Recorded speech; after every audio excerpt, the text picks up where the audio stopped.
Inilah kisah dari 4 orang yang tersentuh oleh sebuah gereja terapung. Sebuah perahu yang dinamai Harapan Amazon yang berlayar di sungai Amazon di Brazil. Gereja terapung ini diperoleh melalui persembahan Sabat ke-13 tahun 2016 dan dikenal juga sebagai persembahan proyek misi Triwulan. Kisah pertama datang dari Zair. Suatu malam, Zair melihat orang-orang menaiki perahu putih saat ia berjalan-jalan di desa terpencilnya di sungai Amazon. Perahu itu baru saja berlabuh dan ia melihat bahwa orang-orang itu akan pergi ke suatu pertemuan. Ia memutuskan untuk bergabung dengan mereka. Hampir semua 150 kursi di aula utama gereja terapung itu terisi penuh. Zair menemukan kursi kosong dan duduk. Malam itu, pendeta yang ada di gereja terapung yaitu Casey berkhotbah tentang pengampunan. Pengampunan adalah topik yang menyakitkan bagi Zair. Ia telah mengunjungi banyak gereja untuk memohon pengampunan. Namun, setiap pemimpin gereja telah mengatakan kepadanya bahwa dosanya tidak dapat diampuni. Ketika Zair masih muda dan menggunakan narkoba, ia telah membunuh seorang pria. Itu adalah pembunuhan balas dendam. Pria itu telah membunuh saudara laki-laki Zair.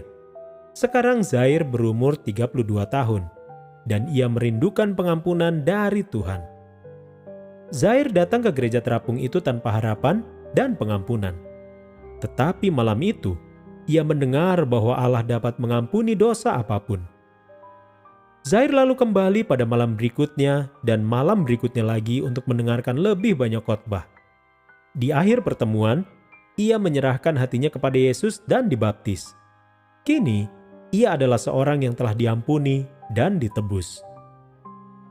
Kisah yang kedua datang dari Maria.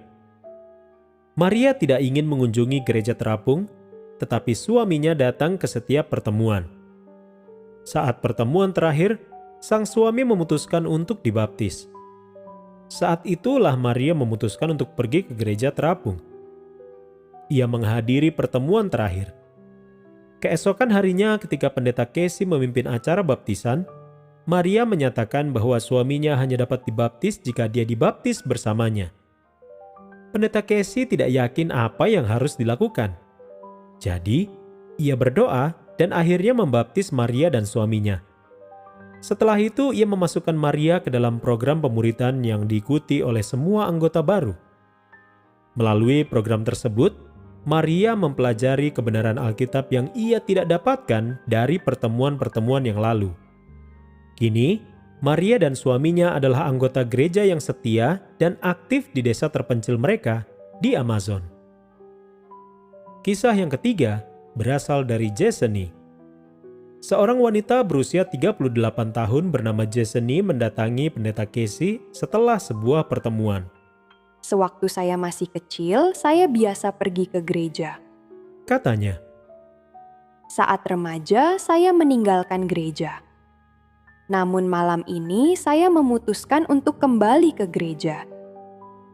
melalui gereja terapung, Tuhan telah menerima jiwa lain untuk kerajaannya. Kisah yang keempat datang dari Paulo. Paulo tidak pernah meninggalkan gereja. Ia tidak pernah pergi ke gereja sejak awal. Pria berusia 60 tahun itu juga melarang istrinya pergi ke gereja, tetapi istrinya tetap pergi keluar rumah. Saat kembali ke rumah, istrinya selalu bertengkar hebat dengan Paulo. Dia pikir bahwa suaminya tidak akan pernah pergi ke gereja. Ketika pendeta Casey dan timnya tiba, mereka tidak mengatakan apa-apa tentang gereja. Sebaliknya, mereka berbicara tentang kehidupannya sehari-hari dan minatnya termasuk memancing.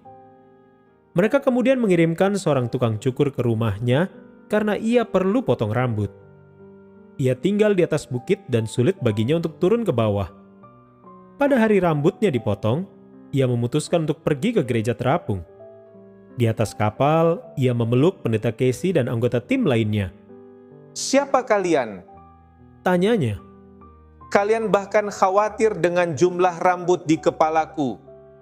Paulo lalu menghadiri sisa pertemuan dan dibaptis bersama seluruh keluarganya. Pendeta Casey memuji Tuhan atas setiap jiwa yang diterima melalui gereja terapung tersebut. Setiap orang memiliki kisahnya sendiri.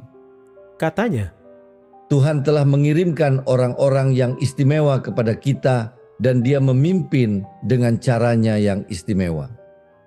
Saudaraku yang terkasih, gereja terapung ini memberikan harapan kepada orang-orang di Amazon setelah diakuisisi dengan bantuan persembahan Sabat ke-13 tahun 2016 yang juga dikenal sebagai persembahan proyek misi Triwulanan. Terima kasih telah mendukung proyek Sabat ke-13 Triwulan ini di Brasil dan Chili melalui doa dan sumbangan Anda. Bersama-sama, kita dapat berbagi harapan akan kedatangan Yesus yang segera.